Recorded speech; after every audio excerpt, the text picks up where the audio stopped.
Hey everybody, and welcome back to Digital Artcast. Appreciate you guys dropping in again for another episode.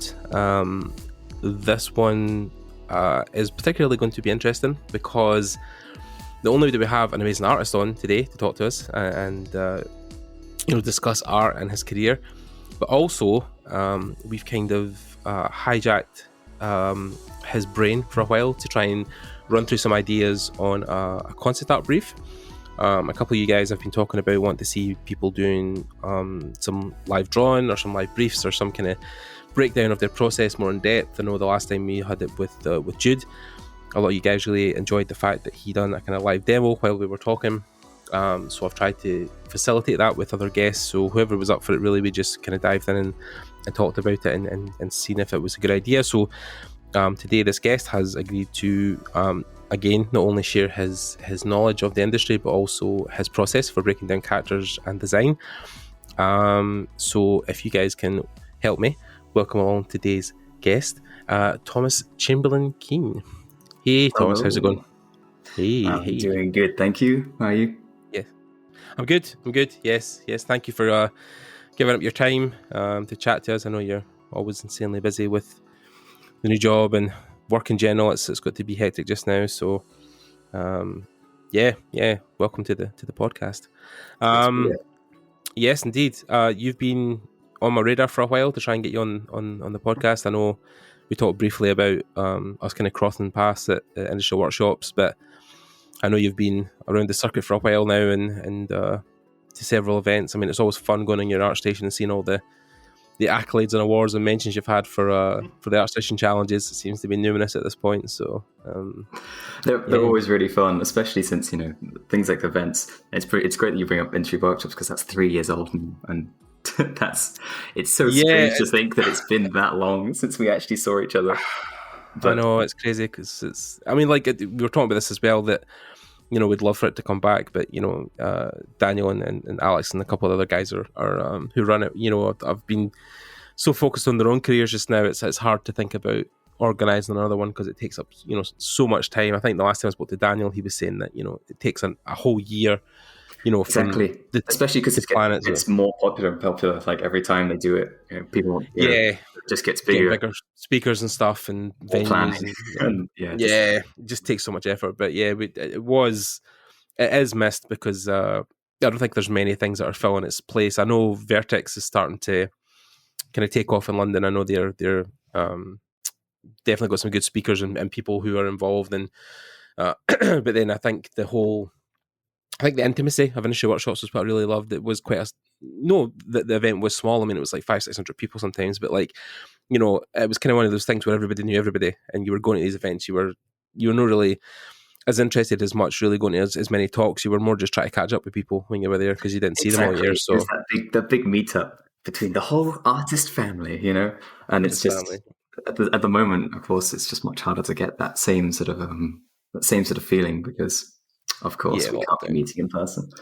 It sucks. It does suck. Especially, I think, because even you think to yourself, oh, well, I can go to, another event or something similar, but everything's locked down now. So it's I think even the fact that, I can't go to THU or the other big events, it's like, you kind of crave that every year because you want to, at least have a bit of sociability with this job because you're kind of stuck indoors most of the time. So, the fact that you can't do that now, I think it's starting to wear on the greater community, especially the THU crowd. I know the guys stay quite close in contact with me, and a lot of them are saying, it's really sucking that we can't get them to meet up. So especially for Andre, because I know he had that whole Japan thing planned, which was excuse me, which is in 2020, I think, and that was the whole thing. We thought that was going to happen, and then that all fell through after they'd settled that up, and oh god, it must have been really, really shitty to settle that stuff up, and then be like, oh, we can't do it.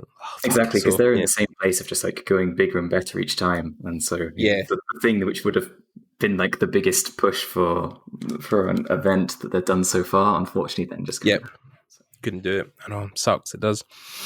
So we've got you on today.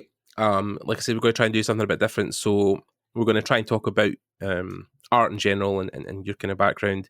But we gave Thomas a brief We've gave them a brief.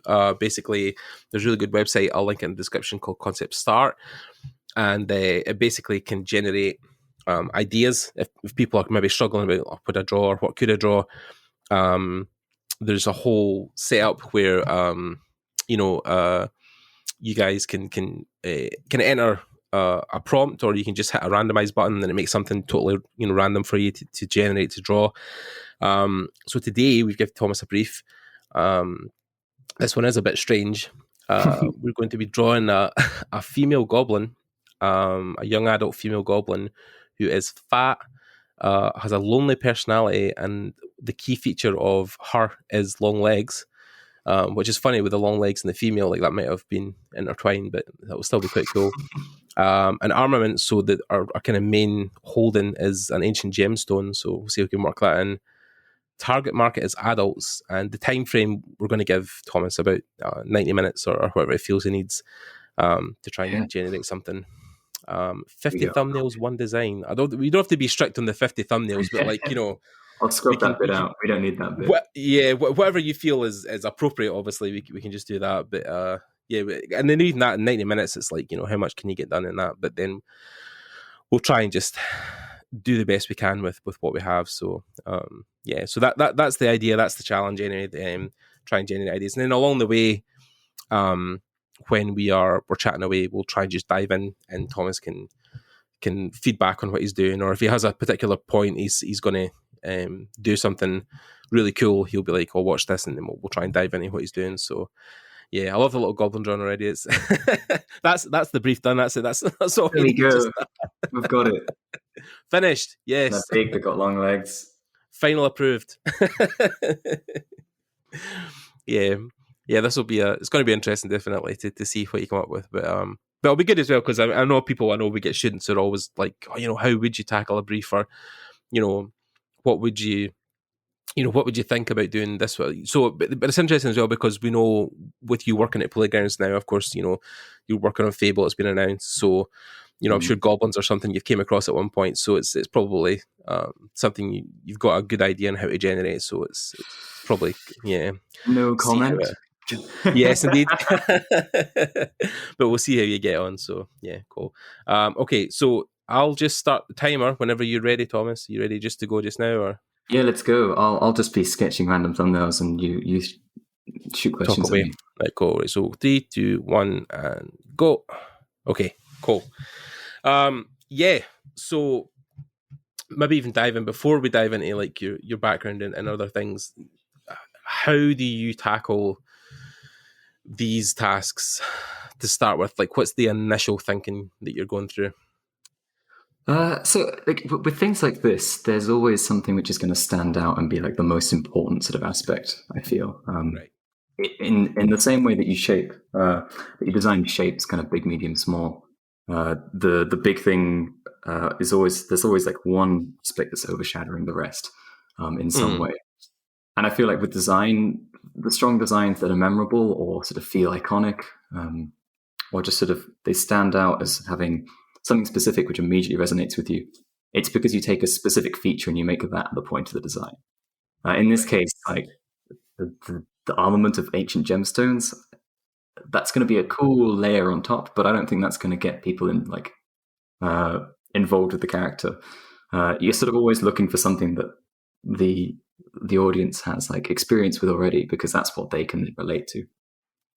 So I think out of this, it's like I'm going to do a bunch of sketches and work out which one of these features sort of feels like the one that I want to make the main feature.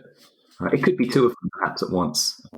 Like it might be this is the main thing I really want to aim for. So it's just the combination of these two features that really makes this design stand out. Yeah. And then you can just like the rest of it is like a layer on top. It's like a skin that you're adding to it afterwards. Yeah, it's kind of like you're working through primary forms and then into the tertiary stuff later down the line. Kind of like the first and second reads. That's always the thing you're aiming for, at least, as well as trying to get like the silhouette is like kind of the most important initially, and then once you've kind of got that defined, you're trying to then build on top of that as much as you can. Like you said, layer them, clothing, accessories, the gemstone. So yeah, like, and it's interesting to always see how you get those big shapes in first and what you feel is going to read best on the page. And I think with a whole like the circle kind of like cylindrical shapes with the legs and the stomach, it's like it was an exercise I think way back that Scott Robertson done where you try to design mechs, but you just use three shapes. So you use a circle, a square, and a triangle, and you try and make as many variations as a mech as you can on one page. So sometimes like the triangle's the body, then the square's the legs, or the square's the body, the triangle's the legs. So it's those shapes are. I think I've seen people actually even like TB Choi doing that as well, where she'll take like random drawings, like just squiggles, like shapes, and then within that shape trying to fill in a character or a face or something, because then you're generating from a random shape. There's no right kind of rhyme or reason. You're trying to make the design fit the shape. So it's and it's kind of like you have there's this overarching feel or motion or something that's what the viewer experiences first. So that sort of TB Choi thing where it's like you do a random shape like this is the motion, this is kind of like the feeling you get just from a glance. And so when you then turn it into something else, hopefully you preserve that feeling, and that's kind of like the sticking point, the thing that draws you in at first. Yeah, I think she's done the similar thing where you'll make a face out of a triangle, a square, and an oval, and then you have to build almost a character personality of those things. Yeah, it's interesting. Oh yeah, I see what you're doing as well with the whole random shape thing. It could be a fun one for this. Yeah, like a flowing cape. I was going to say, like a thing coming off the back, and yeah, because clothing is like a thing that's totally open as well. So you could really add anything at this point. like a fancy hat or a staff or whatever, and even the ancient gemstone could be on a staff or could be part of like it could be on a book. Like it's not good to be specifically. Absolutely, yeah. I'm working out where you may want to put that. It's going to be like a fun challenge of just like what's going to be the thing that I bring to life with the ancient gemstone. Is it a weapon, or is it like a chest plate? Right. Yeah. Yeah. These are always interesting, I think, to dive into, because it exercises the grammar, right? It's getting you thinking on the right side of the brain or the left side, but it's definitely an interesting process to see people try and make something from nothing, which is the hardest part of course of concept, is that you're trying to create these ancient apparitions or these lifelike characters when they have no rhyme or reason really. Which is absolutely. And also you're trying to do things that are unique, things that are original, you haven't seen before, but you're trying to straddle that balance as well to draw in an audience with things that they recognize and would engage with. Yeah, makes sense. Goblins especially, I think they're humanoid to an extent, but then they have their own kind of look in themselves. So, it's an interesting thing to even tackle as well, because then it's anything that's not humanoid, I think in general, or anything that's not human is always a challenge, because then, like I said, if you're drawing a human, if you're drawing a person, then it's something that people will recognize. But if it's humanoid, at least then it's got two arms, it's got two legs. It stands upright, it's bipedal. So, you've kind of got like an instance, something that's easier to design. It's different when you're maybe designing bipedal things or or things with wings or whatever. It's like like the mech challenge is always a good one, because there's very little about that just from the idea of a mech that is relatable, but. Oftentimes you turn maybe like a teapot into a mech, or like a toaster into a mech, and that then has that whimsical but also relatable aspect that can draw an audience into it. Makes sense, yeah. So for you, when you were getting started off, especially when you were early on going to school, was that something that you were specifically going to school for? Did you go to university, college for illustration? So I haven't really got any formal art training. The latest sort of stage of art training I did was I had an art foundation course. So you would come out from doing your A-levels, which for me was all science and maths. And at that point, rather than go to uni, I basically took a gap year. I was planning to do science at uni, natural sciences at UCL in London. But oh, wow. I'd gone through like the application process. I got an offer and deferred the entry so that I could just spend a year having fun doing art. Right. I think in my mind, I was sort of like, I was aware that this might be my last chance to sort of, I suppose, change direction just in case. Right. Meanwhile, sort of quite rightly, I think my parents were sort of saying, you know, it would be a good thing to get a degree under your belt just to make sure you have this kind of like qualification for later on in life. Right. So I was quite happy to think, yeah, I might do, you know, I might actually do research, and art will just remain a passion, like a hobby. Right. And I think that slowly shifted to, oh yeah, I'll go and do the uni degree, and then maybe I'll start pursuing art afterwards. And then the further I got into this foundation course, it's where I started to discover everything to do with basically the entertainment industry. The beginning of that was discovering FZD design cinema. So I binged all of Feng's videos on that. Started to like have a good grasp about how the industry works, just because he would talk about it so comprehensively. Right. And at that point, I could then, you know, really start to get an idea of what I wanted to do, because I was like, this is fucking awesome. I want to do this now. How do I get to this point? And unfortunately, no one at college, you know, no one else was actually doing digital painting. The closest thing was graphic design. Right. So I did a bit of graphic design, and it was designing posters and stuff. And I went, I think I need to be in like the illustration class. So I went into that class, but just did everything digitally instead. Right. Which seemed very new to most people. Interesting, you know, yeah. There's definitely a divide with illustrators between the old and the new, where, you know, like I was watching the Karl Kopinski talk about a lot of his process, and he was saying for him for a long time, like Photoshop was something he avoided because he just felt like it wasn't something he felt comfortable in as an illustrator. Like he was more keen to do pen and pencil at the times. But I've noticed recently that he's actually got really into Procreate now, and he's using that super actively. So I think it's definitely about finding the medium. I know, do you know Rich Carey as well? Do you know Rich at all? Oh, absolutely, yeah. I worked with him briefly at Attenborough. Oh, nice. Yeah, so Rich obviously, you know, is a Procreate nut. Like he does all his stuff it's awesome. now in Procreate. Which is funny, actually. I was looking at an update on his Facebook at one point, or it was his Instagram, and he was talking about how he felt like he was getting worse as an illustrator because he couldn't draw as fluently on his iPad anymore. But he took it into the Apple Store, and you probably heard this. He found out that he'd drawn so much on his iPad, he'd wore away the screen. So like, so everything was like kind of, all the lines were rough and bumpy. Yeah. He was like, he felt it was getting worse, and then he had to buy a new iPad, and then he was like, "Oh, like it's working again." I was like, "Jesus Christ!" Well, I mean, that's only Rich could do that. Yeah, right. Work your way through the screen. Jesus Christ! Yeah, Rich is a monster, man. I was actually, funny enough, surprised to find out that he was a 3D artist, 3D character artist before.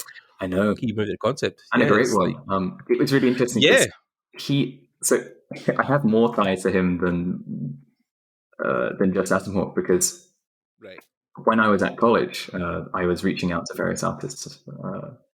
Or at least I was supposed to be reaching out to artists to ask them for advice. I ended up only asking two people.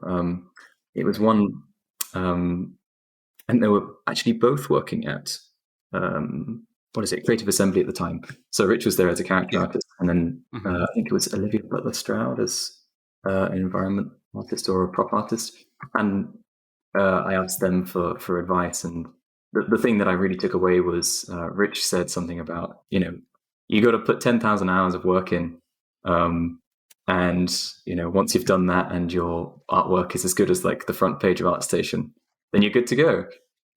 And that was sort of my introduction to ArtStation. So I went on there, and that was mind blowing. And it was also like I could suddenly see that, yes, this was an entire world of like art that was so very different to the things that I was previously sort of looking at, which was used to really all on DeviantArt. So like my early sort of digital art stuff was all drawing cute anime things, which I still enjoy. I just don't have this urge to make it anymore for some reason. And yeah, that was all from DeviantArt. And so switching over to this magical place that has like all this incredible like the art from games, but also just all the illustrations by like Wei Feng and Bayard Wu and stuff. They were some of the first sort of just mind blow moments of I didn't know this kind of thing was even possible. There's a whole Asian market now. We were talking about this the other day of like, you know, Asian artists who are coming out of school or Feng's programs, and they're just like going from 0 to 100 like real quick. It's unbelievable. Like I remember seeing the Wukong game demo that came out. Was it last year? They put out the trailer. Yeah, Black Myth. And oh my god, it's like a team of like 15 people. I was like, oh my god, it's like it's actually incredible, isn't it? I'm like, people are really sleeping on China, like in general, like just, you know, the whole market that is there, and even Korea is the same. Like, you know, I know John Polidori, when I spoke to him at Lightbox, he was just in the process of leaving LA to go work in Seoul as an art director. And he's over there now, and like he was saying that even at the time in 2019, he was like, "Yeah, people are definitely sleeping on like the Asian market. There's so much stuff going on, that's just in general. Like it's people just don't really realize how good, you know, people are that are over there. That the competition level is getting even higher, and you know, even some outsourcing studios now. There's so many of them set up in Asia because, you know, a lot of those guys can deliver such good quality for such, you know, silly prices, some competitive prices. So it's yeah, exactly. It's an interesting turn. So I mean, so you done the whole non-traditional route. You've kind of taught yourself, or kind of went to a point where you're kind of forging your own path. Why was it concept art for you specifically, rather than 3D or? You know, was it literally just because, you know, the drawing was there, you had the urge to draw, or was it the creation? Or I think somehow illustration seemed, I wasn't as aware that illustration in the entertainment industry was still so big. So my understanding of illustration at the time was kind of what, essentially what I saw happening at college. And some people came in and sort of did talks in illustration, and they were doing sort of like watercolor images of different foods for like the Waitrose selection of foods or something. And so it was like the illustrative work for packaging and things like that wasn't connected to the games that I loved, you know. So I kind of maybe passed off illustration because I felt like that's where there wasn't as much opportunity job-wise there. Right. And again, like we briefly mentioned at the beginning, for some reason, concept art was kind of being thrown around as this, like that's the sexy job that everyone wanted for some reason. Right, yeah. It seemed like the thing where you could be like the most creative, or, you know, do all of the cool designs and that kind of thing. And that could literally just be because I was listening to Feng Zhu like 24 hours a day. I was just sort of piping his voice into my head constantly. And so, you know, naturally I'd end up having that sort of just listening to his take, or like getting into it purely based on like that one view of what concept art was.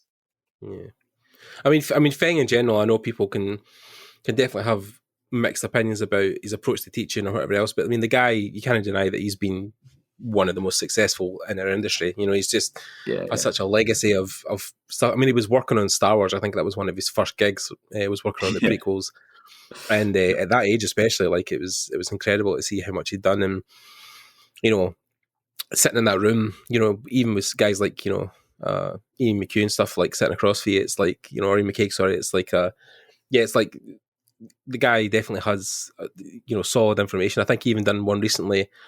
One of his most recent videos in FCD, it was like the future of concept art. It was like where he sees the industry kind of going, and he was totally on point. Like he definitely, you saw the whole trend of, you know, guys that were art directors or had started as juniors who are now art directors, and you've got the new guys coming in.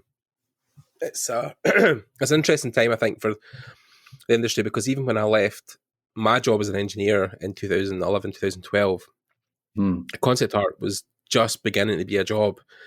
I mean, it was in a sense, but like the popularity of the profession was definitely, like, you know, in its infancy. I mean, ArtStation wasn't even a thing, you know, when I left my job. Like, you know, DeviantArt was still was the place to go to for everything. Yeah. Yeah. So yeah, concept art has definitely exploded in the last kind of maybe 10 years. It's definitely springed in existence. So Yeah. I mean, have you found that when, we talked about this briefly, but, and again, we touched on it earlier, just when you were drawn there, but, the popularity of concept art, do you feel like there is a misconception about the trade? Do you feel like there's kind of key elements that people miss when they look to that as a career? Yeah, I'd say the general thing would just be the sort of, you see the big polished sort of illustration stuff that Naughty Dog might do.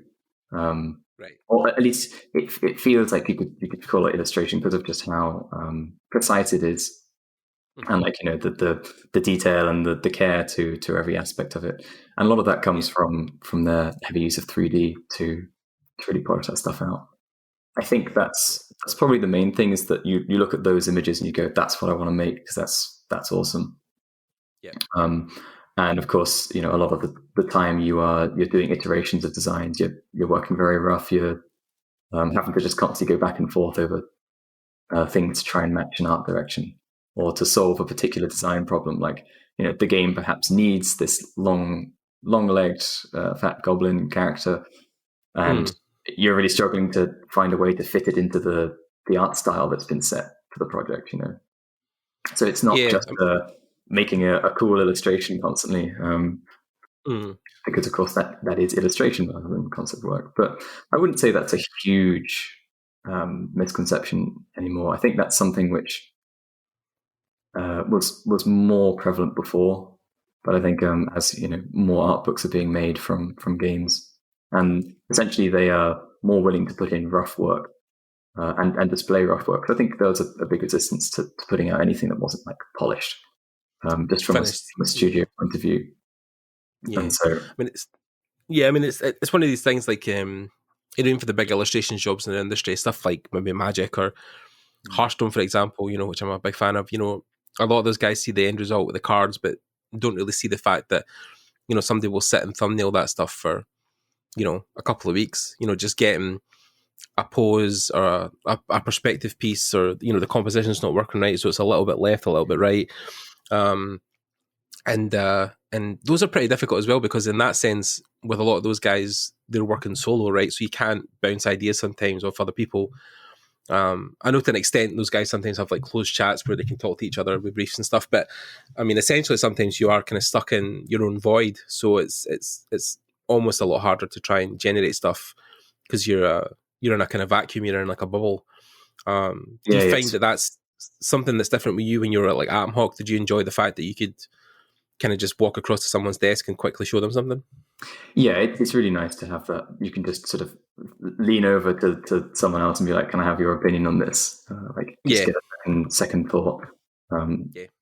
It's something which I miss at the moment. Is that like, if I want that, I have to copy it into the Teams chat and message someone and be like, "Hi, can I have your thoughts on this?" And it feels like it makes it so much more formal somehow. 100%, yeah. Especially if they reply with something that you're quite not maybe sure if they're like having a dig, or maybe they're saying something like, you're like, oh shit, like maybe sounds like you've fucked up somewhere.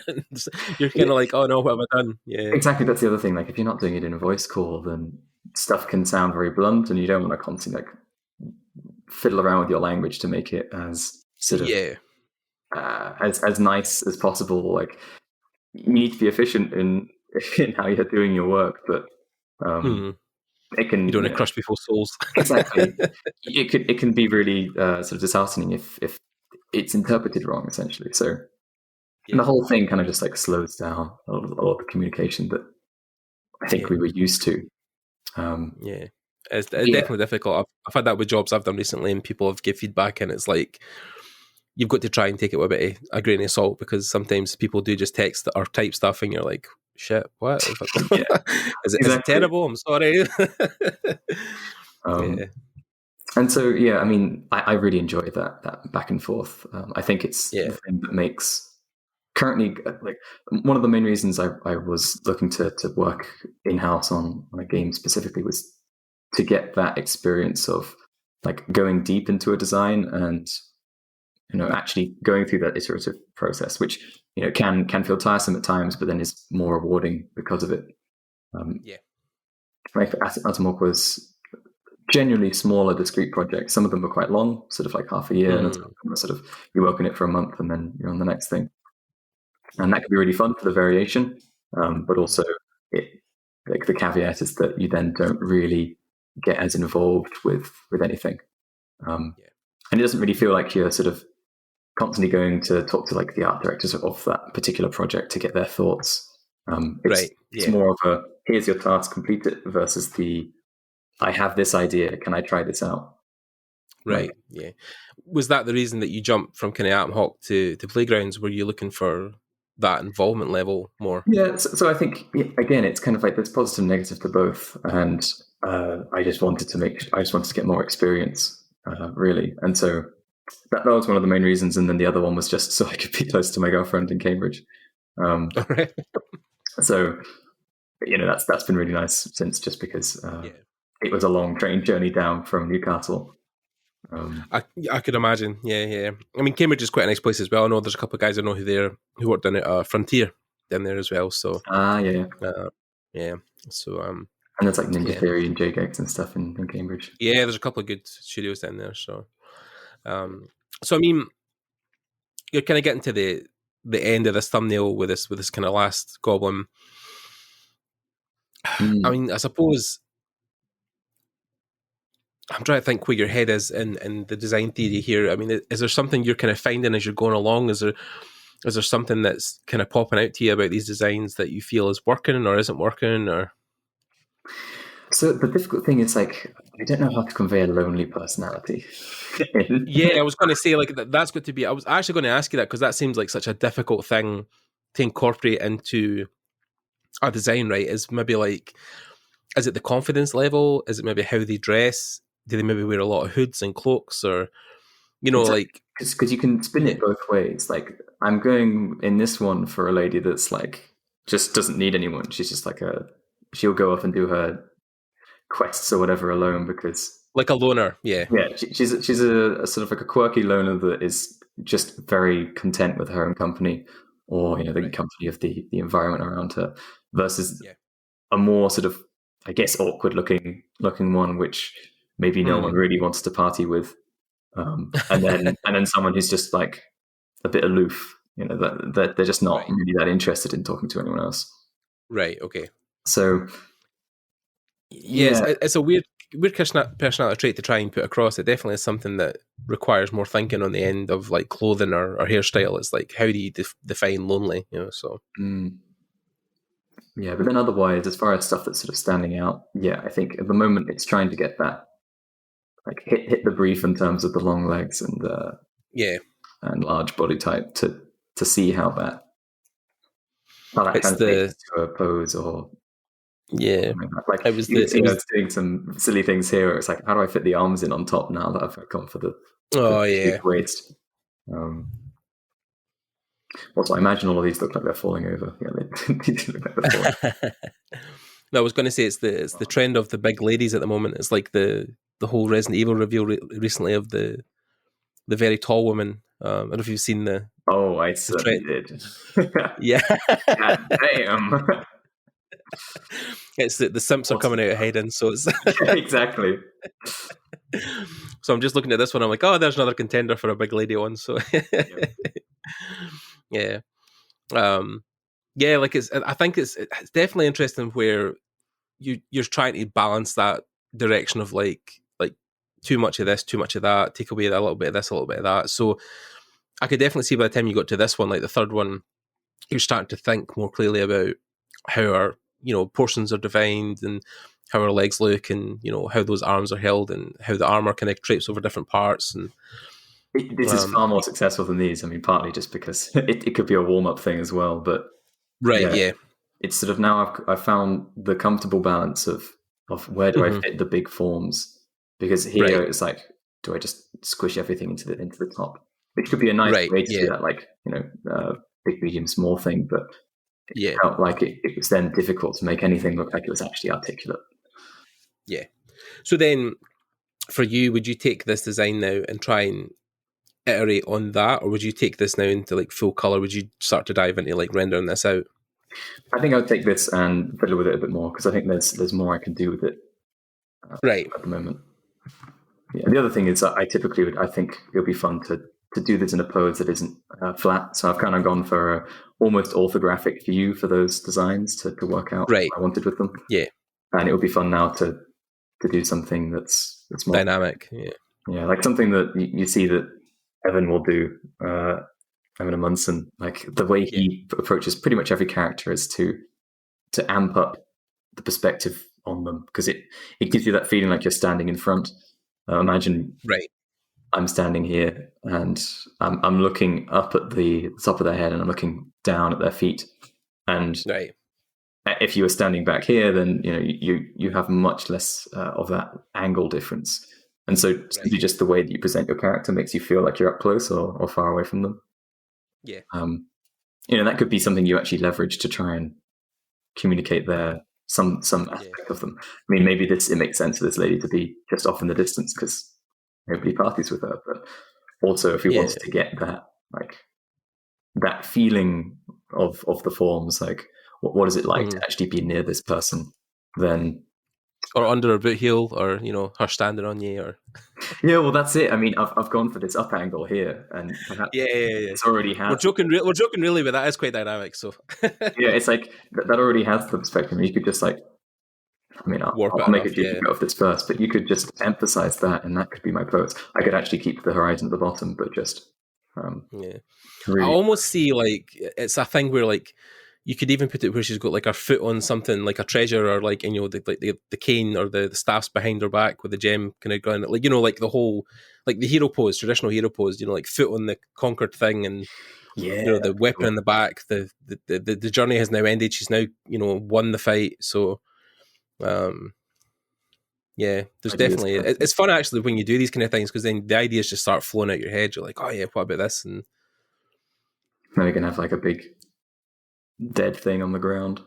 Yeah, like a dead dragon or lizard or something, or lizard man maybe. The Hunt. Yeah. This looks like a budget Venom.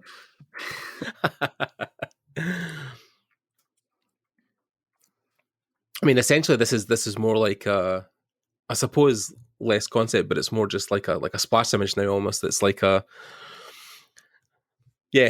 I know what you mean. An interesting one actually, because I think at the moment I'm doing a bit more stuff kind of like this when I design characters at work, because it allows you to communicate more essentially at once. Yeah, definitely.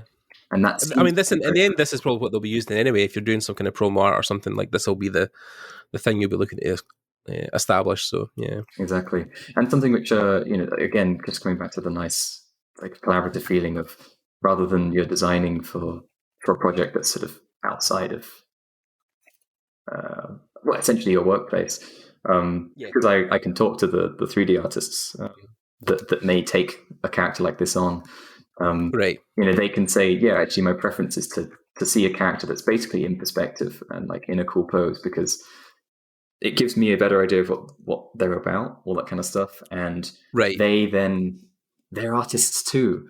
Going back to the whole everyone wants to be a concept artist and sort of forget the 3D artist jobs or things like that. they are hugely responsible for making a model look good. You can't just rely on a concept for the modeling to turn out good. They are putting a ton of artistry into how they design shapes, but in 3D, it's it's a whole extra dimension that we don't have to think about as much. And I mean, I was going to say, I think people always do this thing where they say, concept is the hardest job, or the hardest to, but every aspect of the pipeline is even producers have a difficult job, right? Absolutely.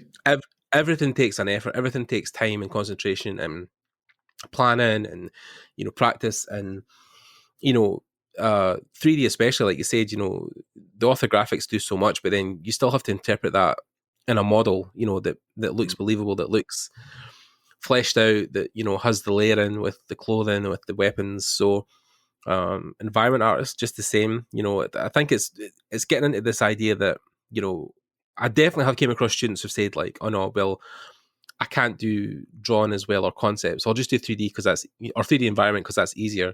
And I'm like, well, that has its own complexity also. the technical aspect of learning those programs is in itself a task. You know what I mean? So, I think to some extent that could also stem from the fact that, like my take on all of these things is that, I mean, concept isn't the hardest job to do. The best work by any discipline is the hardest work to do, because naturally in any discipline, the person who's doing the best job is working the hardest generally. So it's like, you know, I feel producer work must be incredibly difficult, especially if you're doing it well. You know, so sort of leading on from that, I think it's just that the concept work is maybe the easiest to share and appreciate at a glance. And so you get this impression that there's so much excellent concept work, maybe more so than you see of 3D stuff, because it's very hard to appreciate all of the complexity in a 3D model as quickly as you can something in 2D. Yeah. I mean, definitely some of the stuff that Rich was doing back in Creative Assembly was 3D stuff. I mean, was stuff that, like you said, you know, it's no by no means easy, you know, and it's no means easier than concept. It's like, you know, those jobs have their own complexity, but it's probably, like you said, it's less seen. You know, people will play something like the Total War series that Creative Assembly made, and no realise that those tiny little units, like every single one of those units had to be modelled, you know, and rigged and animated and pushed out the other end for the game. And but then the stuff you see is like, oh, the cover's really cool, or like, you know, the poster art for, you know, whatever was the advertisement, that was really awesome. And or you know, you get the art book and you look through the drawings and you're like, oh, those are really cool. You know, you're not seeing the detailed, you know, 3D turnarounds, or, you know, the guys who spent, you know, all that time building those massive landscapes with those massive buildings. So it's like, that's why I think concept is the thing people go to, because it's the most, I mean, art books especially, that was definitely why I left my job way back, was the fact that, you know, I think the first proper art book I got was a Skyrim art book.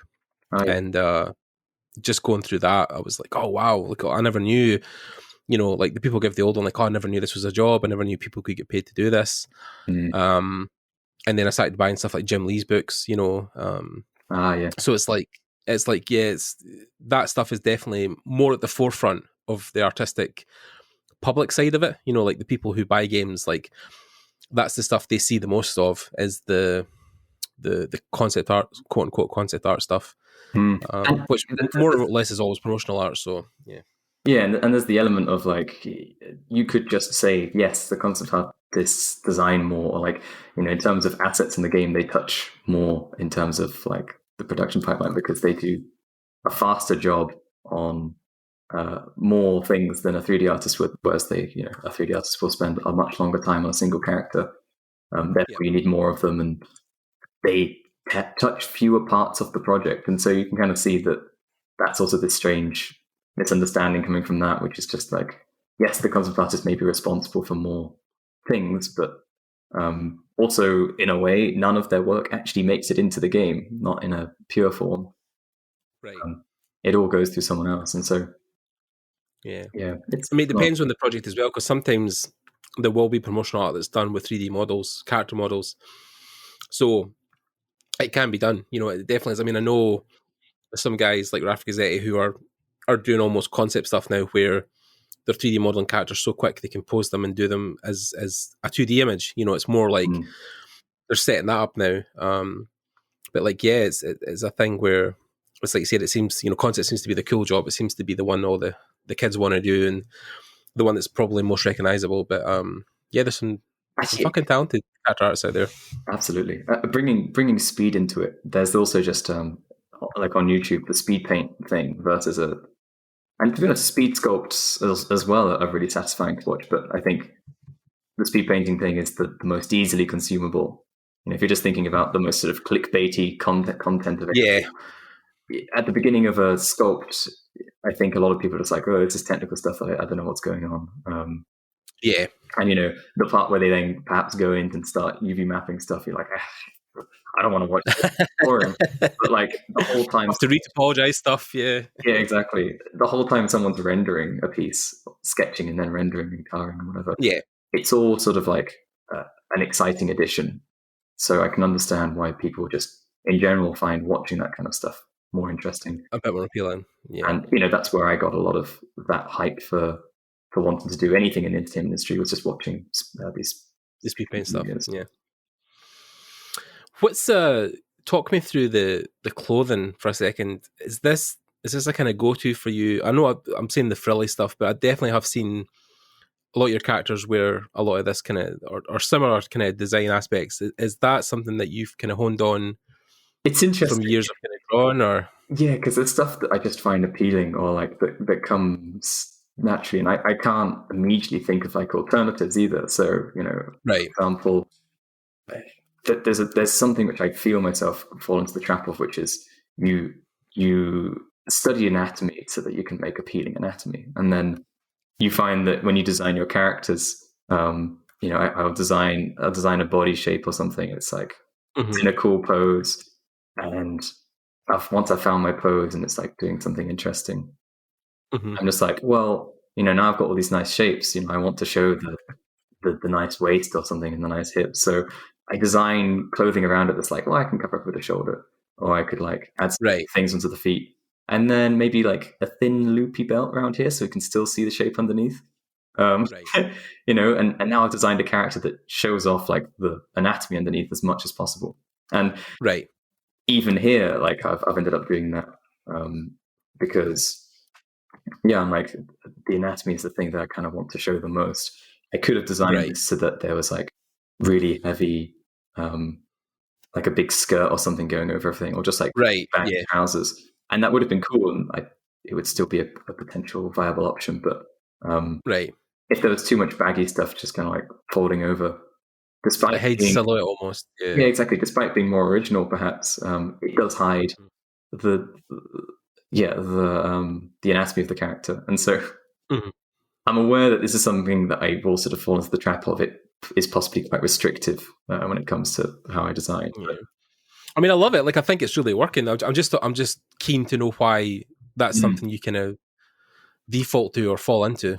Yeah, and that would be the reason. It's kind of like if you put in the larger details that change the silhouette, you want to do them in a way that preserves that nice character.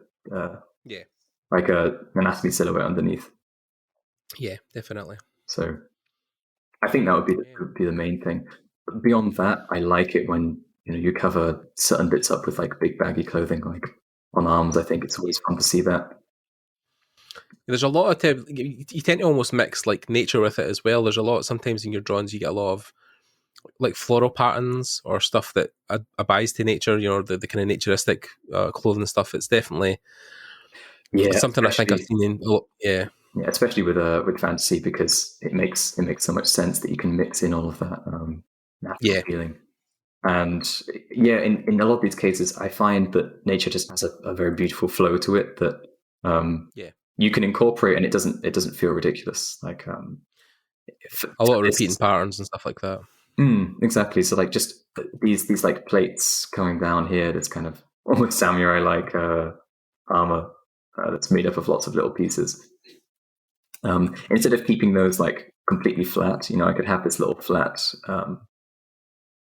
piece, and I could have them very stiff and overlapping, and that would give me maybe this strong and I don't know how to describe it, but it could give you this feeling of it being impenetrable and strong and like perfectly interlocking and all that kind of thing. But in this case, I've gone for like almost like these cute little petal-like shapes. Leaves would never grow completely flat. Like I've already made this more curved than it should be. Like a leaf is always going to have this slight sort of curve to it with the center lines offset. Yeah.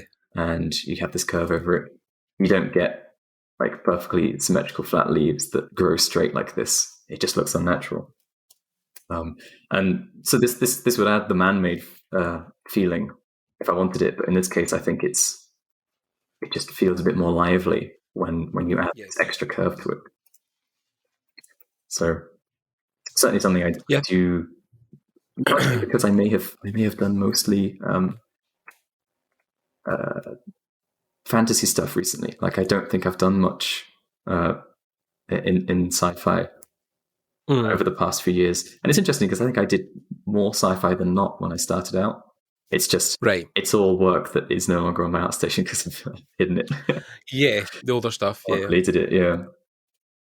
So what was some of the defining projects you felt were some of your key moments at Amahawk when you were there? Because they get their hands on a lot of different stuff. Was there anything more particular that you can remember that was more exciting, or something that you were definitely like more into when you were working there? So the thing that was probably the most engaging, even if it was potentially the most infuriating, was the first project I was on. We were working on it for about half a year, maybe 3/4, and it was the cinematic stuff for the Walking Dead game that Overkill and Starbreeze were making. Right. So that game unfortunately had a very, very troubled development cycle. I really feel for all the developers that were having to make it. Went through various engine switches. Seemed like there was a lot of incompetence in the management, and they ended up like raiding the company because there was like insider trading going on and stuff. The police raided, and oh god, yeah, it was a big mess. Anyway, on our end, we were just stuck with a constantly changing story, and trying to make these illustrated cutscene things that would then be animated into sort of this 2.5D animation. Right. Tell the story of the game as it happens. Yeah. I really enjoyed that because there was a lot of like, we had a world, we had characters that we wanted to show sort of developing and like preserving exactly what sort of personality they'd have and how they'd interact with the scene. So it had that extra depth to it, which was nice. And then it was like a photo bash sort of feeling in that it was we were going for photoreal but with like a painterly feel, and first that meant like photo bashing first and then painting to get that feeling over the top. And I enjoyed that process too. There's something very satisfying about it, even though again I haven't actually done it so much recently. Right. Interesting. Yeah, maybe I was going to say maybe fantasy is you're kind of go to is something that you're maybe more naturally keen to. It's interesting that like I will still use photos. It's just I suppose now I go for an aesthetic where I just hide the use of them. Right. So on this, for example, I may bash in something to get like an intricate pattern started on this. What's the brief say? It was a ancient gemstone gauntlet. Yeah, here we go. Right. Yeah. But I will paint over it to the extent that you just can't tell. Yeah. And it's really just a workflow at that point. I can speed it up with using this this technique, so I might as well. Yeah. Yeah, I think people always get this the student aspect's always like, the photo stuff or the 3D stuff's cheating, but then it's like when you're in a production cycle, when you're working to that extent so quickly, time is of the essence constantly. So whatever tool allows you to give the best result the quickest sometimes is, and then I think that's also where people get confused with the concept stuff, is like speed is like the main goal, whereas the main goal isn't speed. It's just that you have to be quick in a sense because obviously you're working to a deadline, but speed is something that will come more through just practice and natural ability. You'll get to a point with your drawing at one point where like you don't really have to think about drawing an arm. You've drawn enough arms in your life that you know how it's going to look, but the speed isn't something you should focus on initially. It's always the quality of what you're drawing, right? You should always focus on the overall. Yeah, I think that's a really good thing to sort of reiterate, I think, because it's often forgotten. Yes. Especially because, you watch things labeled as speed paints. And that's always a strange misnomer because it's a sped up painting is how I understand speed paint to be used, like in the context of YouTube. They'll put a video up and call it a speed paint, but it's because they've sped it up in post versus like speed painting groups on Facebook and stuff where the whole point is that you spend 30 minutes like sketching something out. It's a strange one. I think it confuses a lot of people and perhaps leads to this feeling that the stuff that they see being done in a YouTube video is not that it's happening real time. That would be silly, but like that it is still happening within a couple of hours versus a few days of work. Yeah, definitely. I mean, even some people, some people can spend on one illustration or one painting something like 40 to 50 hours, and people are always like, oh, that's like a whole week. And I'm like, well, yeah, that's sometimes it takes that long. Yeah. That's why I release a piece of artwork every like month instead of every day. Every day, yeah. I mean, the Inktober stuff you were doing was really awesome. Like, I was following that, and that was really cool. Even seeing the process behind that. So, yeah, they were really good. And that was tough because, like you every day try and fit that in every day amongst everything else that you're trying to do. And bit of a nightmare. So, but I think it's all relevant as well. I think, like, you know, remember at the ZBrush Summit, I remember Scott Eaton was talking about a thing he noticed where students would say to a sculptor, for instance, on a piece would say, you know, oh, how long did that take you? And he was like, it always feels like the most irrelevant question ever, because, you know, if somebody says, oh, that took me, you know, it took me 5 hours, people will be like, all right, great, so I need to do that in 5 hours now. You know what I mean? Like, if you're not on the level of the person you're asking, then the question is kind of redundant, because, you know, what takes them 5 hours might take you 5 days. You know, like it depends. So the other thing that I find strange about it is there's like a real value in actually having the patience to spend a lot of time working on something. I may be biased here because, like you said, like most administrations are at the sort of 40-hour mark. At least the things that are on ArtStation, they're like 40 to 60 hours, I guess. Right. Yeah. So, you know, that's what I find I enjoy doing is delving deep into illustration, making it like polished or perfect everywhere. So, you know, that if anything, that's a good thing. Like if I said, oh no, I did it in 10 hours, it almost devalues it. Like, yeah, in a strange way. And I'm like, well, I'm quite proud that it took that amount of time. You know, that's how I managed to achieve this result that I wanted. I think it's just when you fall in love with the process, time is irrelevant, right? It's not something that you're ever focusing on.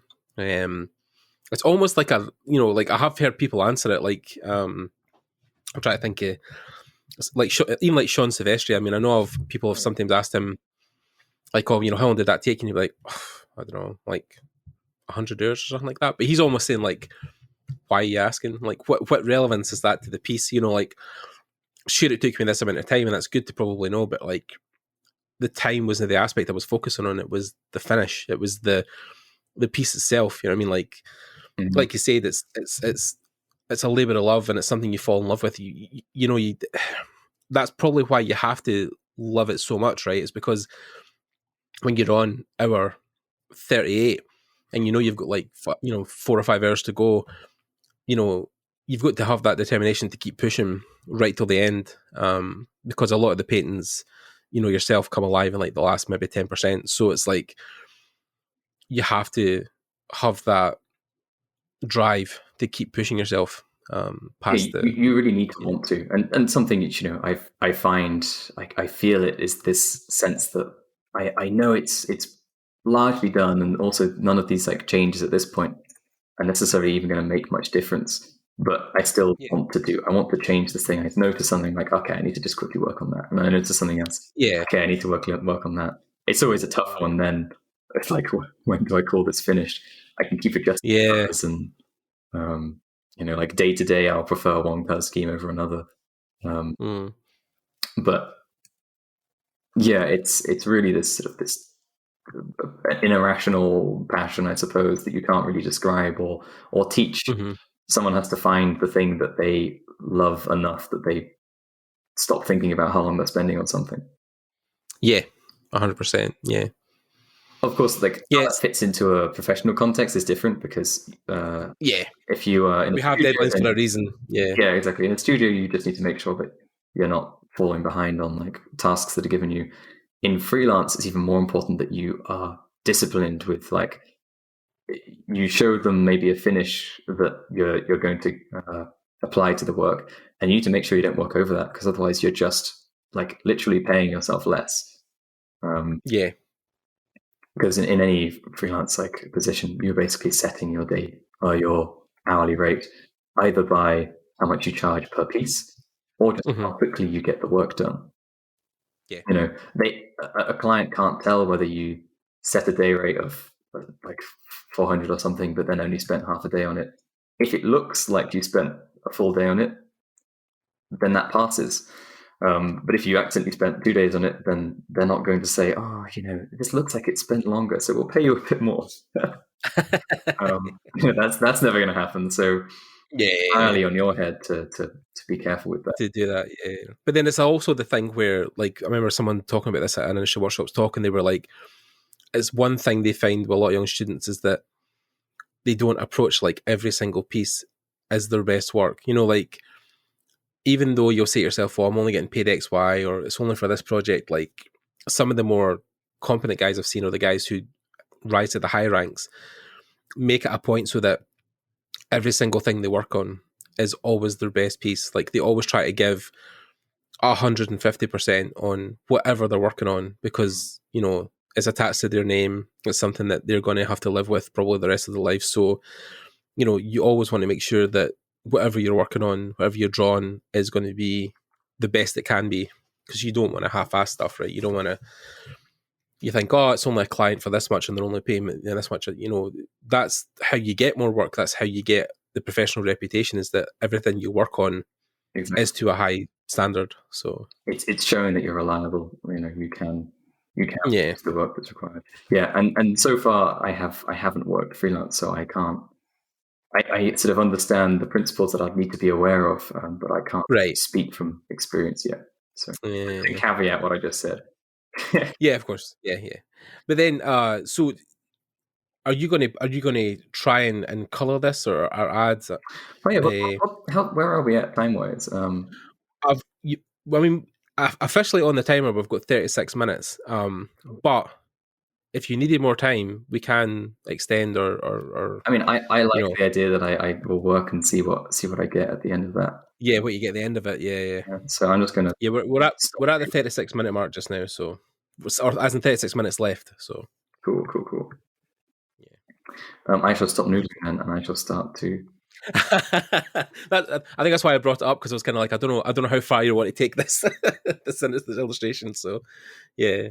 Because it's very easy to settle into just like, I'm enjoying switching out the bag, rendering out this stuff. Yeah. I almost didn't want to say at one point, because I knew you were digging the finicky stuff. So yeah, it's like you said though, you can get lost in that stuff. You can sit there, for days sometimes, just noodling on a boot or an arm guard, or especially when you're having a conversation at the same time, because to some extent you part of your brain is completely distracted. So maybe the part that's thinking about how quickly you need to get work done, or that kind of analytical side of things, it's just shut off. It's concentrating on having something interesting to say. Yep. Okay. This is the challenge, and part of the challenge also, right? Because you're trying to facilitate a conversation, so people don't just sit and stare at a screen without any audio for an hour. But at the same time, absolutely. You're having to focus on like, oh god, right, I need to do this and I need to do this thing, and so it's. I'm aware a lot of people, and I've had a bit of experience this myself because I've done some streaming. They find that they don't do their best work when they're streaming, because at least from a design point of view, they're not thinking to essentially do their best work. They're kind of relying on stuff that they know to fill in gaps, instead of questioning every choice they make, which for me would be the way to achieve greatness. You have to question everything. Like every time I perhaps put ears in like this, I just put them in flat to the camera, just on. Something that could have been much more interesting might have been like, one ear's cocked up. That could have been a more interesting pose. Right. I'm only able to think about it now because I'm also talking about it at the same time. But that level of scrutiny to every part in your image is often an important one, and something that you kind of forget. Because at the weekends I will spend a lot of time just chatting to people on Discord, and one of the problems with that is that I'm not as productive, because you feel that you're not being productive when you spend an hour and your illustration just looks like a slightly different version of what you had before versus the finished version.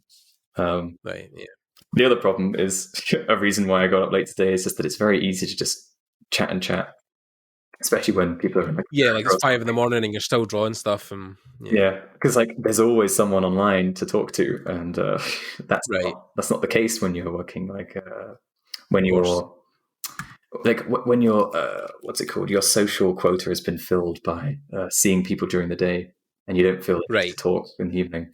Like at the moment, I may just work on my own during the day, and then I start filling up that sort of social need in the evening, and then it's great to just keep going late into the night. Yeah, I feel you. Yeah, I mean, this is I think in general that there's a lot in the brief that's met here, and I think there's a lot of stuff that's working, and it's a really awesome piece. I think it's one of these things where, you know, it's always interesting to see where you start and where you finish. I mean, obviously you've still got your half an hour to go, but you know, I mean, it's always just weird to see that process unfold in real time, because I think it's something that is definitely lacking, especially online, is the whole like taking something from right to the start to right to the end, and seeing how that develops. I mean, I know there's a few, I forget the name of the school or the thing that just started in Europe. It's like CG I know Spirit. It's the Spiridon's doing it. Yes. He's doing the thing where it's I was about to bring that up because tomorrow, I think it's tomorrow, season 3 releases, and I have to be in it.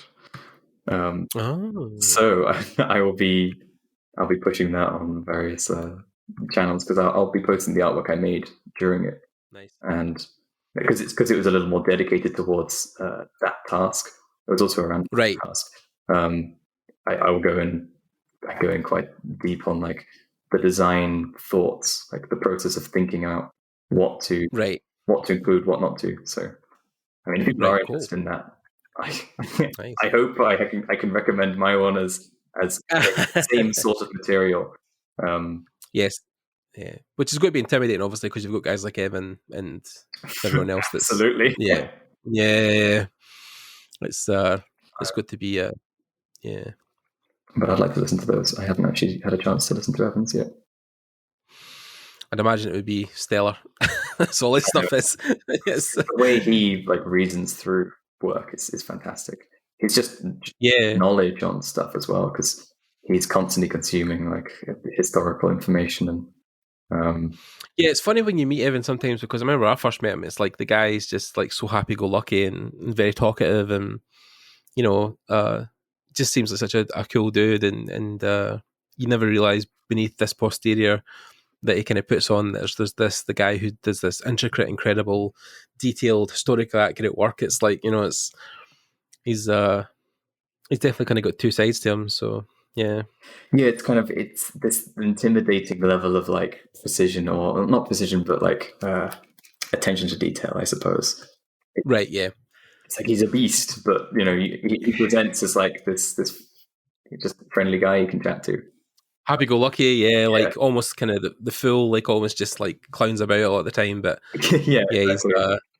He's just such a good dude. But yeah, it's like, which is a good quality in somebody who's a really awesome artist, because it makes it so much more approachable to students and younger kids, you know, who want to get involved in his streams, or you know, because I know he's sitting now with Procreate and you know his art streams and doing them kind of nightly or weekly, but I think that if you've got that, because there is so much of the industry, I think, that is recluse, that is, you know, like that is as good at the public speaking aspect of it. You know, they can't really hold a conversation well, or you know, they don't know how to kind of talk to students or kids to make them understand or listen. But I think Evan's got that real unique balance between being really fixed on his job as an artist, but also can hold a really good conversation with students and people in the industry, and be very coherent about what he says. So he has the entertainment factor as well. Like that's what I love about his talks. They just have an infectious energy. That Ian McKay has as well. Like this, it really makes you want to just like you're torn between like I want to keep listening, but also like I want to run off and start drawing. It's always fun because like I get that energy from a lot of conventions as well. You spend like a few days just getting more and more hype to go and do your own thing again. But you also want to stay and chat to all the artists that you haven't met yet.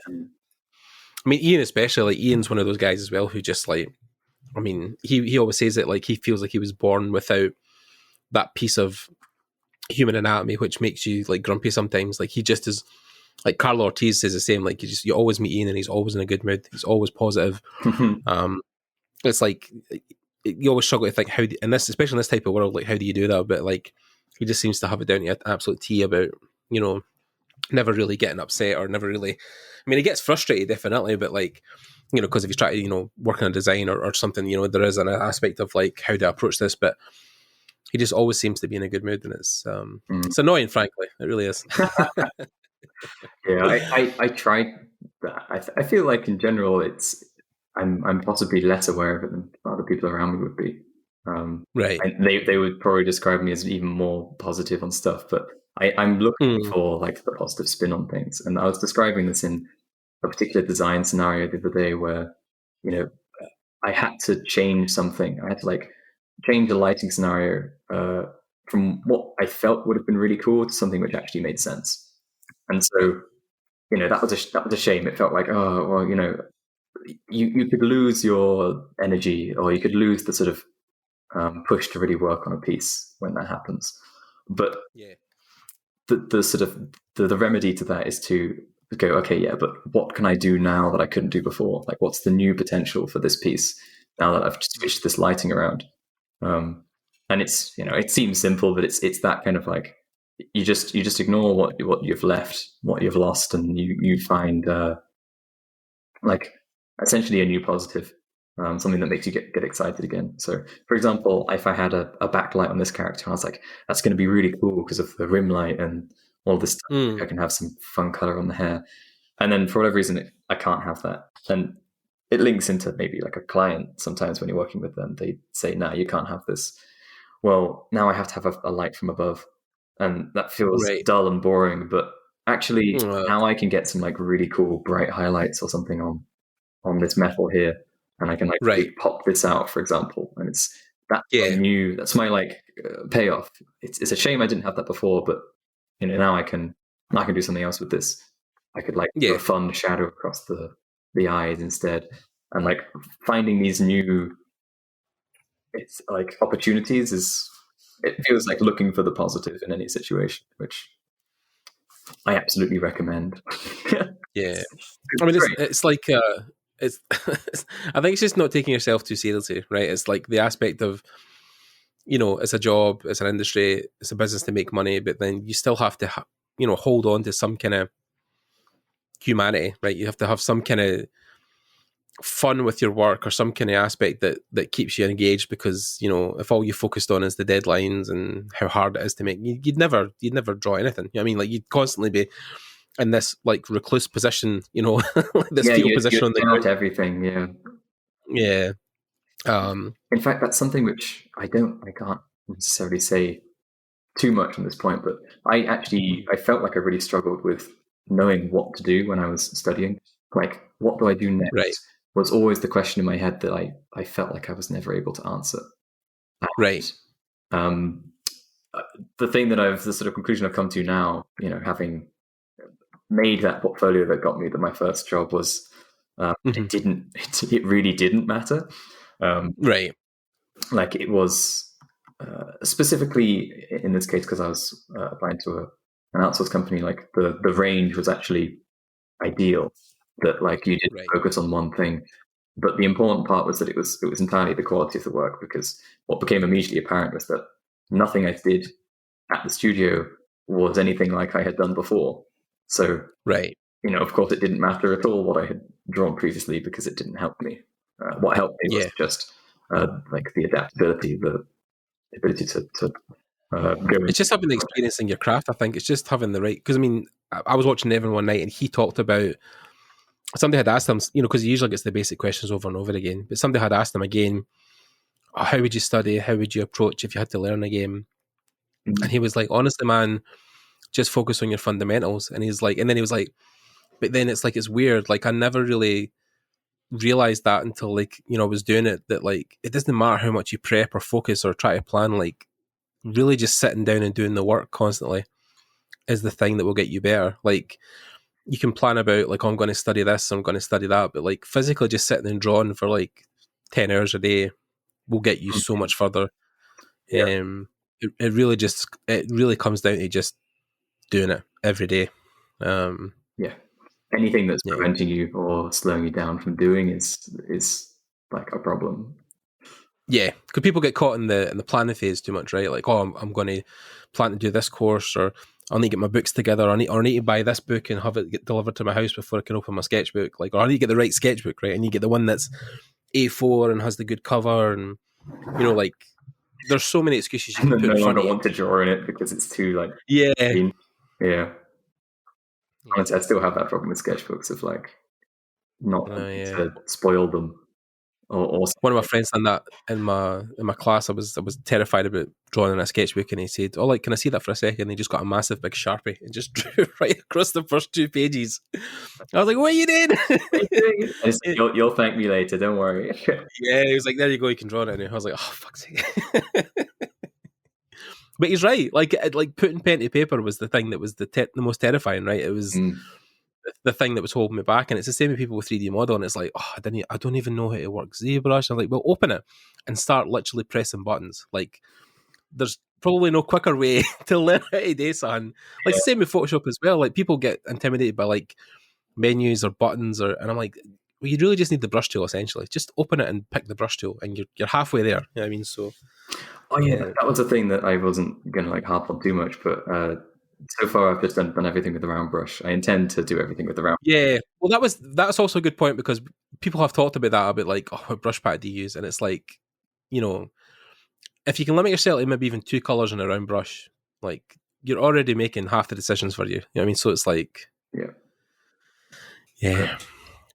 So it's interesting because at the moment it's always fun to sort of go back to that meme of like, what brush do you use? And the antithesis of that is, well, I use the round brush. So, but it feels like one of the most stable and useful tools of all the brushes, because I know exactly how it's going to work, far better than anything else. And so it's strange that it's a totally ironic, like, I need the round brush. I can't not use that. Like, it's There's a whole Facebook group, and I think it is just round brush, and it's they just make pieces with round brushes all the time. There's no other brush allowed, so that's great. And it's like limited palettes as well, right? When people are always like, oh, well, Photoshop has 25 bajillion colors in its palette, and I'm like, right, well, cool, just pick 2. Just pick a yellow and a brown or something, and then go to town. Like, you didn't have to use every color on the palette.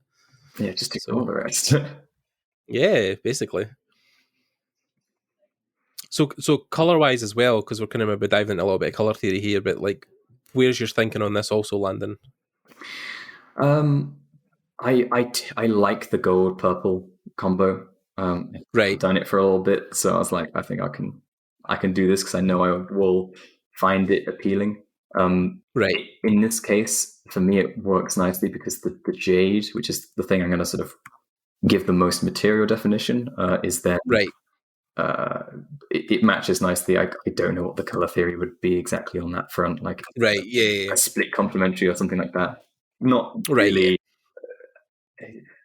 Color theory is a weird one because you talk about sort of needing to learn it, and like of everything, it's the thing I feel I have actually done the least learning on, but understand the most intuitively. I think sometimes it just has come down to experience and feel as well, right? Sometimes you just look at a color scheme and think that does work because it just looks good. You know what I mean? It's like, even when people talk about like ZBrush, for instance, and making 3D characters, people get caught up in like, oh, I need to learn substance and I need to learn blah, blah. And I'm like, if you can just be good at sculpting to a point where it's professional, a lot of the other stuff you can learn in studios, like they'll take the time to maybe walk you through stuff like substance or, how to, intro yourself to texturing. But if your base level sculpting is good, everything else will kind of, and it's the same way like drawing, right? If your draftsmanship for 2D drawing is at a very high standard, you can almost kind of sometimes, no dodge, but you can maybe not focus so much on the other stuff, like your color stuff, like you said, if your anatomy is solid, if your perspective is amazing, then, you can almost get away with, just focusing on those two. So absolutely, yeah. You just don't need the rest, like, or at least something that being really strong in one area basically implies that you'll be able to tackle the others when you need to. I think that's the main thing. Like people quite easily get a read of whether you have this overall competency, which is very hard to describe, but it comes through just when you see a well crafted drawing, like just or sketches. Right. Or something. All right, so I'm going to merge these, and then do this like standard split of. I'll put some of it in the light, and then just do a mask to separate those bits. Right, cool.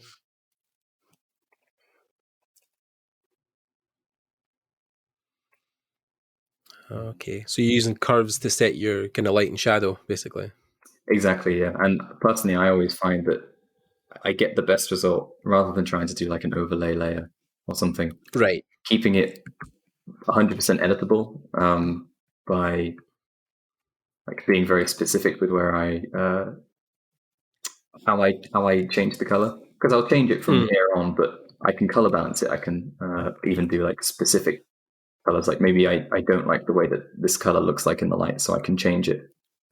Right. With color replace and things like that, which I don't find you get the nuance required when you're working with just a layer mode. Right.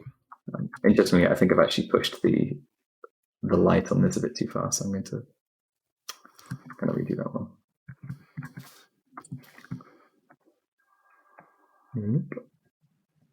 I want something that feels somewhat natural. Yeah, I think it's just getting the balance. It's the balance is the push and pull. It's the thing you kind of spend the most on at the end. It's like you said, like we were talking about earlier, a lot of patents or a lot of ideas in the last 10% kind of come into, view. It's really it's that 10% rendering at the end that really defines, what you're looking at. It's absolutely the case with materials too, because I put in like the rough lighting for something like this, and then what makes the jade, for example, look like jade is that I will give it that like specific subsurface that it will get, and then like a highlight to show that it's shiny, and there we go. That was the information that was actually needed for jade, rather than smooth gradients or like any other stuff which might take a lot longer to render. It's always interesting to really like try and carve out or to understand exactly what is needed for an illustration versus what you're putting in because it's kind of comfortable to just render at it. It's an interesting mix of like in the light and dark is definitely See, the other nice thing about just doing any sort of this like split. You split the light from the shadow is that I can go and do a bunch of variations of these to see which one is the kind of working well. Yeah,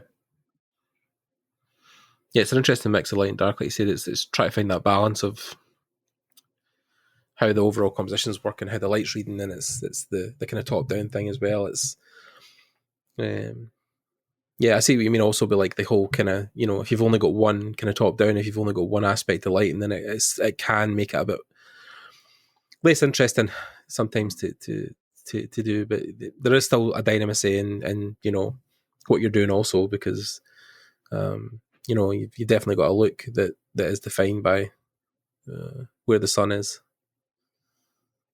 Yeah, exactly. You just get a different mood from the piece. So it's like I could do a top down like this and see roughly what that looks like. Very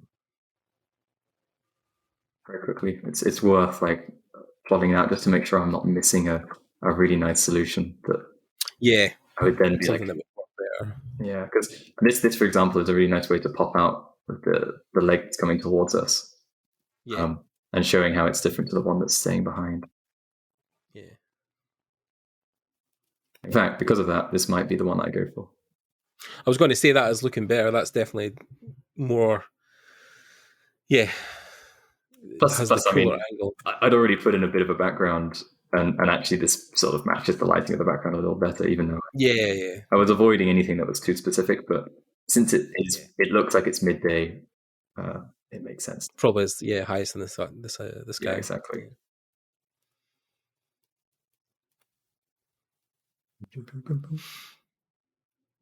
So apart from the CG stuff that you were doing, the kind of course that's coming out, the thing you done with Spiridon, is there anything else that you're kind of working on just now that's not work related? Is it, you know, you got anything else? Like, you still working avidly on making your pancake videos, or?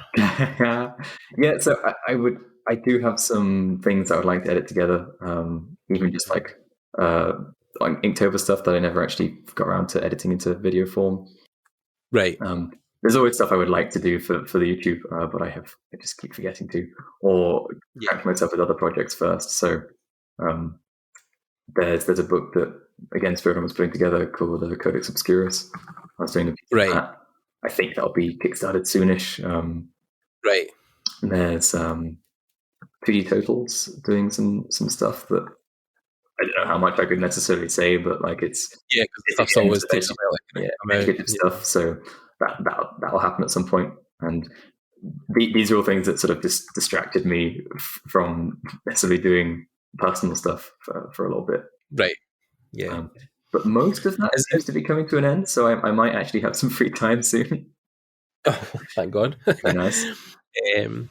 Those pancake videos aren't going to make themselves. If you guys haven't checked out Thomas's pancake video on his channel, you really should. It's an experience to watch it. So yeah, that was great fun. So as lockdown started, essentially Playgrounds was looking for like fun ways to keep people sort of active and doing interesting things at home. And they're still doing that. It's really great. They've got like they brought around like a newsletter and stuff to just keep the sort of social aspect of things alive. Right.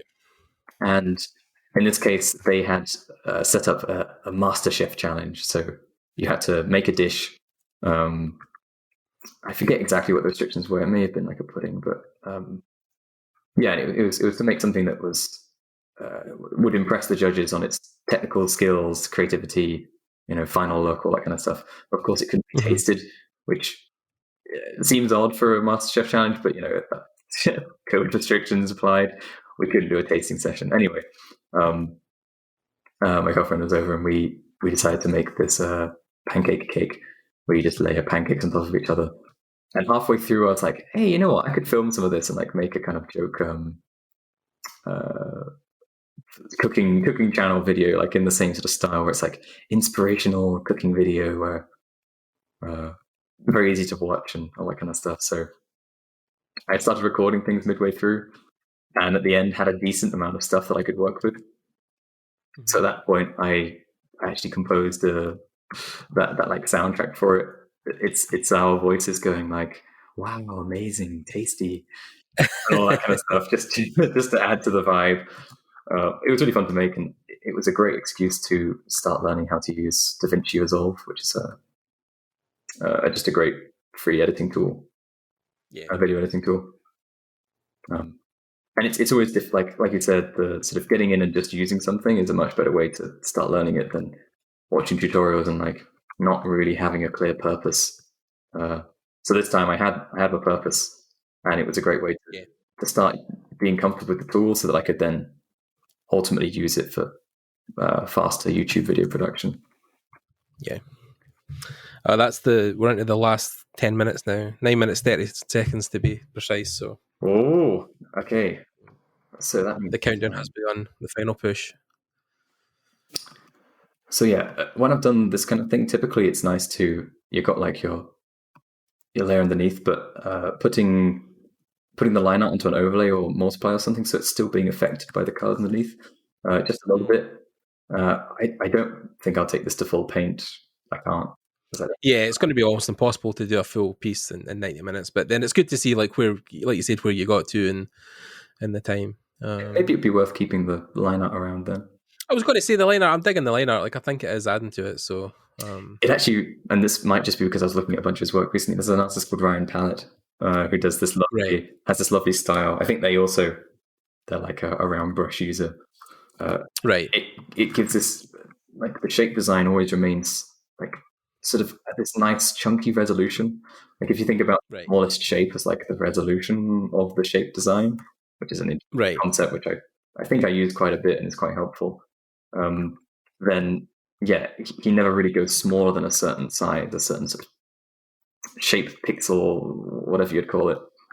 Right. Yeah. Same as in this case, like the smallest things here are either a little dot or like the size of this nail, and that keeps the line feeling like sort of coherent. I'm not going and switching between these different levels of design, and this would work well to sort of read from a distance. A lot of the details aren't going to just disappear completely when you get further away from the character. So I think it's interesting though when you throw straight away a limitation in. I think it does present some really awesome challenges when like you can only use 2 colors or you can only use a round brush. Like it definitely makes you think differently when you approach pieces, and you're always sometimes pleasantly surprised with the result because you thought that limitation was going to be a hindrance, but in fact it's actually probably brought out a more defined style or some interesting choices that you never thought you'd probably make, but you have. So just using a different brush can be the way to find something unique. Like you're feeling like, it's a bit static what I've been doing. I'm designing the same sort of character or the same sort of shape, and just switching brushes forces you to do that, because you now feel that you actually can't do what you're doing before. It's no longer comfortable, or it just doesn't look as good with this shape of brush. Like in this case, these shapes are all kind of rounded. They have this nice chunky feel.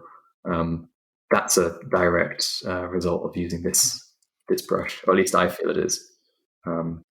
Because these shapes naturally look good when they have the rounded edge of a round brush. Yeah, definitely. I mean, the gemstone kind of thing on the gauntlet is like, that'll probably pay off from the fact that you've been able just to design it with a round brush. It's like, you're not putting too much complexity into the shape. You're just kind of basically focusing on, really big shapes, big kind of silhouettes. So it's like, it does pay off from being able to use it. So, and in this case, it makes sense, because the restriction of carving something like this is you can't get that much detail in. Bits will snap off, all that kind of stuff. Right, basically, yeah. There is a real constraint to the material, and so the shape design that you do needs to match that. Otherwise, it just isn't. It doesn't feel real. Yeah, it was actually really interesting that you went for the jade also. It's like, it was something that I never really noticed initially in the design, but yeah, it's like jade in itself is a really interesting material. It's a really interesting source of power for some people in some cultures, but I think I've actually really ever seen it mostly in a kind of goblin fantasy setting. Like it's a good, interesting mix of kind of different for me fantasy aspects. The thought was that I searched gemstones, and it was kind of just typical diamonds and rubies and stuff, and I went, right, I can't morph that into something else, because you don't sculpt things out of gems and rubies. Gems and rubies would have to be the adornment on top of a different material. Right. You could have a metal gauntlet that has gems set into it, versus this, where this can become the gauntlet because it's a much more flexible material. Yeah. And that was a really nice thing to be able to do, because I could then shape it however I liked. I think a lot of inspiration comes from Alex Constad. Does some fantastic, or had done some fantastic work with this material. I think some card illustrations, he had these frogs with these beautiful jade albirds or something like that, right? Which I really liked.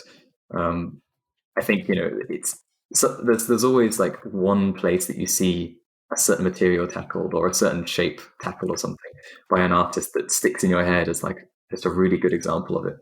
And this time it was this is a great opportunity to try and capture the feeling that I got from his piece when I saw that. Yeah. However many years ago. It's always interesting to sort of think about where you get sort of imprinted with a certain idea or a certain aesthetic.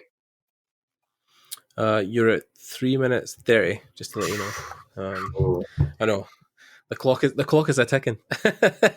Shine on the hair.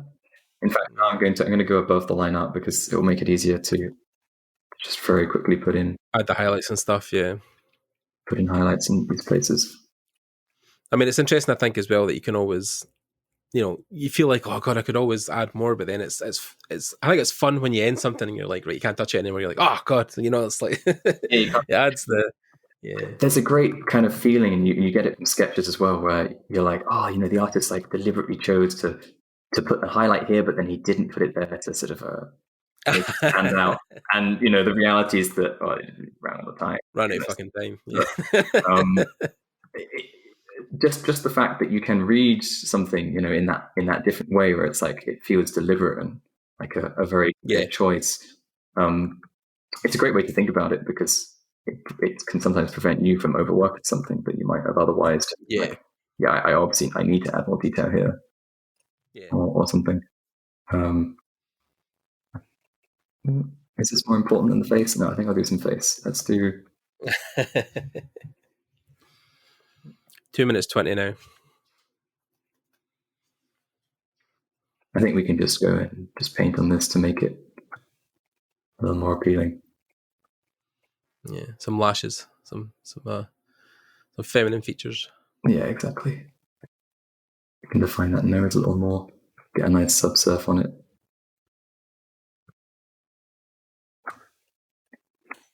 She needs eyebrows.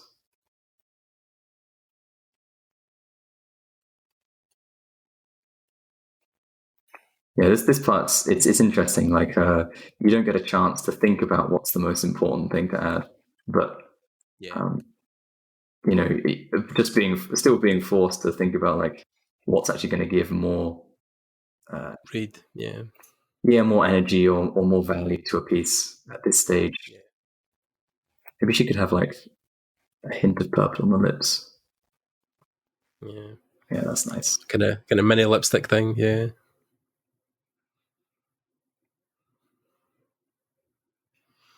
I think timed challenges are something I should probably do more. It's very difficult to force yourself to do something like this on your own, but anytime you do a kind of art challenge with a friend, I think that's a great way of like just forcing yourself to do something new. Oh, calling me a friend, Thomas. Of course. It's because there's like a purpose to it. It feels like you're doing more things at once. There's this idea I have a lot of the time of like, you want to make things more efficient somehow. It's like, I want to be able to do more at once because you have such limited time, in a day or a week or weekend, which is when you get to do whatever you want. And if you can do like fun sociable things at the same time as doing creative art things, and you're actually leveling up your ability to discern what's important, what's not in an illustration, like that feels good when you're tackling a ton of stuff at once. 10 seconds. Oh my god, let's just put like 4, 3, 2, 1. And the cute rosy cheeks. Oh. All right, and there we go. Done. So I will merge that together, and that's our piece. Fantastic. Round of applause for Thomas. Yeah, man, that's looking awesome. That's looking good. Fantastic. Yeah, great. That's really good fun. Really good. Yeah. Definitely, I think even a lot of departure from your usual style as well. I think it's got its own take. I think the stuff I've seen you done before. So it's it's awesome, man. It's really, really well done. And of course, you have to sign it also. That's the of course the TCK has to go in it somewhere. Yeah, it's always the finished product until when it's got the signature on it. So yeah, fantastic. That's great. That's awesome. Well, I will definitely put this. Actually, I've realized I've done something which is now bugging me, but I guess I'm not allowed to change it. It's a really warm bounce light of the grass. Yeah. But the grass is a really cool color. But what I want to do is just shift this like this, and then. Oh, hold on, that's the wrong layer. We'll give you a pass this time. We'll let you adjust some layers. There we go. It's like that makes more sense with the color that's reflecting on the. Yeah. Maybe not so yellow. All right, that'll do. That's my one change. That's what I wanted. Yeah, it's all good. It's done. It's done now. So yeah. No, I mean, it's the time thing's always arbitrary. Like you can work on things more if you want to, but like it's like you said, it's interesting where, you know, when you get a time limit, when you only get so much time, it's like, what do you focus on? Where's the design? You know, what's working the best? You know, what's taking it from start to finish, from the sketches up until the rendered stuff. Is like, you know, how do you define what you're focusing on, or how do you define a pose, or what piece of clothing is more important than the other, and you know, where the colors go. So I definitely think it's bite sized enough that people can sit and watch it, you know, on YouTube and take in most of the information. But you know, it's for you, for work wise, this would be like a first pass. Like that 90 minutes would be like, you know, like great, there's one idea generated, I need to come up with maybe, you know, 4 or 5 more of them. So yeah, it's fun too. I think a lot of the time, seeing a process like this from start to finish, I find when I watch these like videos, it gives me this sort of confidence that I can go and do it myself. It's something which I don't know whether that's something that I have, or like something about my mentality that isn't common, because I think a lot of the friends I talk to, they have similar feeling, and that might just be like it's a character, it's a trait more than anything else, and that's why those are the sort of people I gel with, because we get excited about things, and yeah, it feels like I get given this confidence to do something, even if I just watched someone else design something, which is sort of a strange sort of parasympathetic thing, but it's great for me. I find it's really helpful, because when I'm feeling like, oh, I can't tackle this environment, I watch someone else do it, and I'm like, oh yeah, you know, they're thinking about midground, foreground, background, and I've been focusing on something unrelated or something that's already too detailed for the stage of the illustration. And with that new just sort of like perspective, I can go back and fix what I wanted. So makes a lot of sense. It does. And then hopefully, obviously, it breaks down the process for other people. So like you said, people who are watching this now can be like, oh, okay, you know, I've seen the whole process. It's the same. Even when I was doing some 3D stuff recently, it's like, you know, you think the task is insurmountable and it's really difficult and it's something you can't actually tackle. But then, of course, you watch somebody else do it and you're like, oh, okay, right, well, I know how to do that and I know how to do that bit. So if I just combine those together, I get that output. So it's, it's really interesting. Well, just to say thank you for coming on and giving up your time. A pleasure. Yes, I think it's really cool what you're doing. Just I think I would like to try some sort of interviewing in the future, because it's difficult. It's a totally different discipline to just speaking, you know, just answering questions, like trying to guide a conversation. To host something, I mean, I've definitely it's something it has come more naturally to me from a young age. Is not only just making friends, but just holding a conversation or talking to people. You know, I've definitely found it has helped me in the industry the last couple of years, where, you know, not that I'm well known or anything, but like, you know, enough people know me, and it's mostly because I've because you maybe had a little bit easier time. You know, you actually see the conversation, and I mean, I'm still shy as hell in a lot of situations where it's like, it looks like they're enjoying conversation with someone else. I won't bother them, you know. Yeah, I'll just stay into just standing near them and breathing the same air is enough for me. It's fine, you know. No, I just walk up and be like, "Oh, hey, what's happening, man?" But that's funny as well, because I talk about that's how I got my internship at Axis, was walking up to the table and being like, "Hey guys, like, you know, I'm looking for work. You guys, I know you've got a studio in Glasgow. Do you want?" And it's like, if I hadn't had that conversation, then where would I be? I mean, so it's like, you know, it's a life skill in itself, but I think it is one of these things where artists definitely find it a bit harder to naturally have that determination to go and speak to somebody. But then I think it's what made it easy for me when I first started was making sure I had those conversations with friends, and then it seems less intimidating. Absolutely. Like there's a confidence now of like, I know I can talk about art because I'm so immersed in it. You know, you can't carry the same sort of conversation if you don't have any knowledge. Like you end up in awkward small talk and then just nothing. I mean, it's definitely like the years I've spent speaking to people about art has now put me in a position where if I interview somebody, you know, high up in the echelon, like Mache or something, like I can still have a conversation with them that's coherent, because I know certain aspects of stuff that I can talk about. But then what I found recently is, because like I was saying the other day, I interviewed Peter McConnell, and I've interviewed like Darren Korb from Supergiant, who's worked on like Bastion and now Hades and stuff like that, and he does the audio stuff. That's been a new thing for me because I'm not as knowledgeable in the audio side of it. So but then you still find a common ground because it's still a creative outlet. It's still something that and I'm formerly, but still I'm a musician. I still play instruments. So I mean, like, there is, as long as you can find a common ground to talk about, then there is. Yeah. Or just if you have like, if you really want to know more, that's yeah. You're genuinely interested in what they've got to say. Yeah, it does make sense. Okay, yeah, so if you guys have listened to this point, if you guys have, of course, checked out Tom's work and you're here watching it, I'll leave all his links in the description. You can check out some of his socials, and if you've got any questions, make sure you leave them down below. We also have a Discord right now, so if you guys want to join in and share some of your work or get to know the people in the community, you can join in. I think we've got about 150 members now. And yeah, just thanks for sticking about. I hope you guys have enjoyed this. We'll maybe try and do some more in the future. I know that I've got a couple of people who want to come back and do some stuff like this. So yeah, just keep tuned. We'll have more stuff out soon. And then yeah, just thanks to Thomas, thanks to you guys, and we'll speak to you soon. Bye guys. See everyone.